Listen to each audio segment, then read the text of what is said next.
नमस्कार बच्चों, मेरा नाम श्रीमती अर्चना है। मैं राजकीय वरिष्ठ उपाध्याय संस्कृत विद्यालय हाथोज में प्राध्यापक विज्ञान के पद पर कार्यरत हूँ। आज हम कक्षा 11 में सामान्य विज्ञान विषय में अध्याय 1 मापन एवं सदिश के अंतर्गत सदिशों का योग का अध्ययन करेंगे।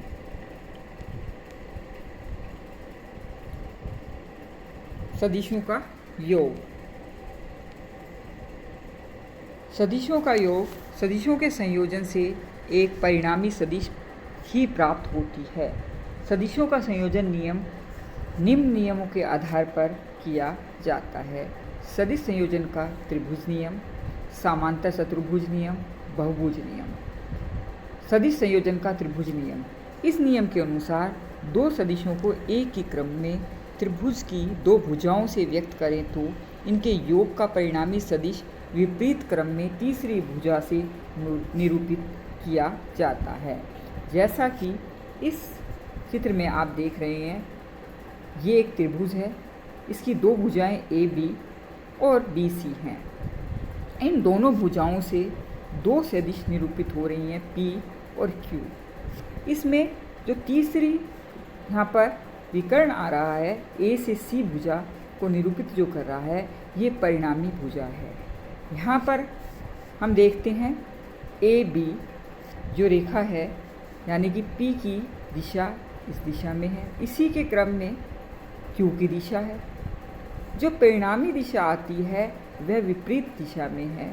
इसके अकॉर्डिंग ये इस दिशा में होती, लेकिन इस नियम अनुसार ये विपरीत क्रम में होगी और विपरीत क्रम में ये इस तरह से चल रही है, जिसे आर कहते हैं।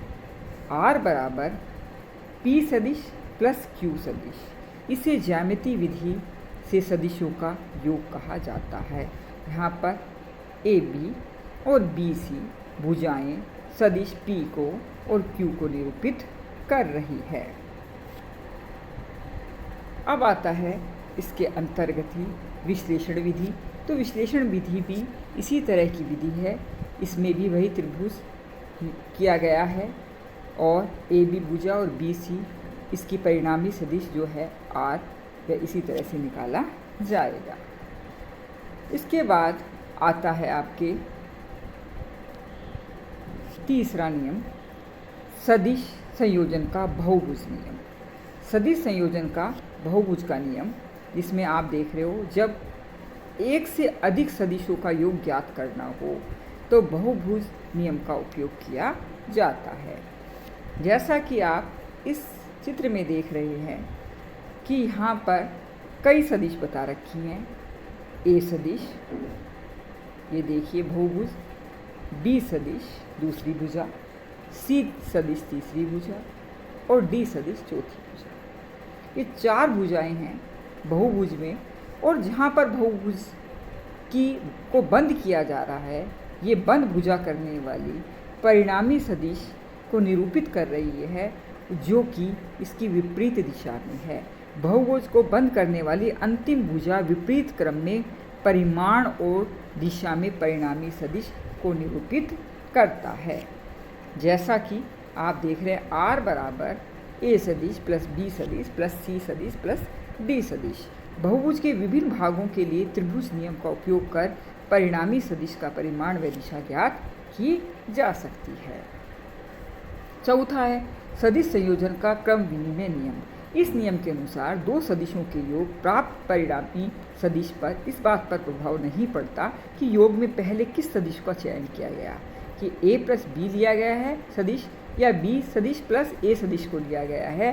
अतः सदिशों का योग क्रम विनिमय होता है। किसी भी सदिश को पहले ले लिया जाए, परिणाम जो है वह बराबर ही आएगा। जैसा कि ये चतुर्भुज के द्वारा भी बता रखा है, जहाँ पर आप देखिए ये आमने सामने की दोनों सदिश जो एक भुजा से निरूपित की गई हैं, इनका मान बराबर होता है। इसी तरह बी सदिश, इस आमने सामने की भुजाएं, इनका मान बराबर होता है। तो यहाँ पर जो ये सदिश परिणामी सदिश जो है वह इस दिशा से निरूपित किया गया है। आर बराबर बी प्लस ए कर दीजिए या आर बराबर ए प्लस बी कर दीजिए, परिणामी सदिश का मान समान ही प्राप्त होगा। अब है साहचर्य नियम। दो से अधिक सदिशों के योग में इस बात का प्रभाव नहीं पड़ता कि पहले किस सदिश का चयन किया जाता है, अन्य क्रम में लिए गए हों। अर्थात यहाँ पर एक चित्र बना रखा है, इसे आप देख सकते हैं। ये देखिए, इसमें सदिश ए, सदिश बी, सदिश सी ये बना रखा है। यहाँ पर इसको त्रिभुज बनाते हुए इस तरह से बना लिया परिणामी सदिश। फिर सी के लिए परिणामी सदिश बी प्लस सी कर दिया गया है।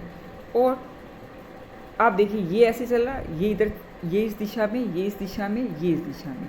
परिणामी सदिश जो है वह इस दिशा में आना चाहिए था।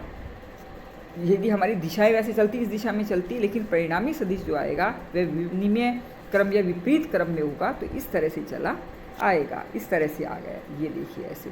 और परिणामी सदिश जो आया है वह देखिए r बराबर a plus B bracket plus C, इस तरह से भी लिखा जा सकता है, या फिर a सदिश प्लस b और c को हम ब्रैकेट में लेंगे। इससे कुछ भी प्रभाव नहीं पड़ेगा, परिणामी सदिश का मान दोनों ही प्रकार से समान रहेगा।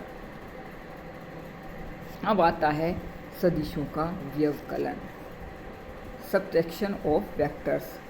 विशेष अवस्था में सदिशों के बीजगणितीय योग से सदिशों का व्यवकलन कर सकते हैं।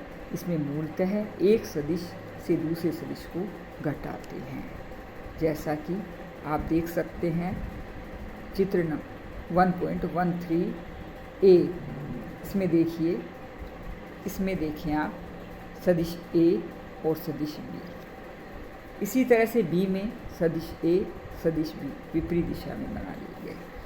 इन दोनों भुजाओं को सदिश a और b को त्रिभुज की एक भुजा, दो भुजा से निरूपित कर दिया गया। तो यहाँ पर जो तीसरी भुजा है जो व्यवकलन के अनुसार लिखी जाएगी, r बराबर a सदिश माइनस b सदिश घटाते हुए, क्योंकि ये विपरीत दिशा में है। अब सदिश संयोजन की त्रिभुज विधि से परिणामी सदिश r प्राप्त करते हैं, जैसा कि चित्र सी में दिखाया जा रहा है त्रिभुज के नियम से।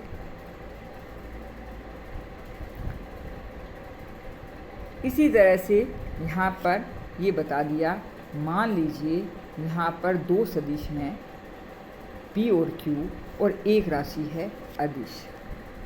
अदिश राशि से गुणा करने पर सदिशों के योग व व्यवकलन में अदिश राशि के गुणन इस बटन नियम का पालन करते हैं। c सदिश प्लस p प्लस q, ये तो सदिश, और दूसरा c, इसकी गुणा करेंगे तो c p सदिश प्लस c q सदिश। और इसी तरह से हम इसको माइनस, ये माइनस है यहाँ पर, प्लस ये माइनस, तो c सदिश p और माइनस c सदिश c और q सदिश, यानी c यहाँ पर अदिश राशि। ये दोनों राशियों के अलग अलग गुणनफल के योग के अंतर के बराबर होता है। अब आता है शून्य सदिश किसे कहते हैं। तो शून्य सदिश क्या है? यदि दो तुल्य सदिशों के व्यवकलन से जो सदिश प्राप्त होता है उसका मान क्या हो? शून्य हो। यदि a सदिश है और b सदिश है, इनका व्यवकलन कर दें, इनको घटा दें और हमें जो राशि प्राप्त हो रही है वो शून्य हो रही है, तो इसे कहते हैं शून्य सदिश। अतः ऐसा सदिश जिसका परिमाण क्या हो? शून्य हो, इसकी कोई विशेष दिशा नहीं होती, इसे शून्य सदिश कहते हैं। यदि किसी सदिश में शून्य सदिश जोड़ा या घटाया जाता है तो परिणामी सदिश स्वयं सदिश ही होता है। जैसे बता रखा है कि a सदिश है, उसमें शून्य सदिश को जोड़ दिया तब भी ये आएगा a सदिश, और घटा दिया तो भी a सदिश प्राप्त होगा। इसी प्रकार शून्य सदिश से अदिश राशि की यदि गुणा करते हैं तो शून्य सदिश ही प्राप्त होगा। याद रखिए, यदि शून्य सदिश से सदिश किसी भी सदिश को गुणा करेंगे, प्लस करेंगे या माइनस करेंगे तो सदिश ही प्राप्त होगा जो है। लेकिन यदि शून्य सदिश से किसी अदिश राशि को गुणा करते हैं तो यहाँ पर शून्य सदिश प्राप्त होगा। ये ध्यान देने वाली दो बातें हैं कि ये दोनों चीज़ें ध्यान देने योग्य हैं। ये 2 पॉइंट, एक में शून्य सदिश की सदिश से गुणा प्लस माइनस किया, एक में शून्य सदिश की अदिश राशि से गुणा की है। ये गुणा हुआ है, ये प्लस माइनस है, गुणा करने पर तो शून्य सदिश आएगा, लेकिन प्लस माइनस करने पर सदिश का सदिश ही प्राप्त होगा। अब आता है, ये हमने पहले भी डिस्कस किया था कि यहाँ पर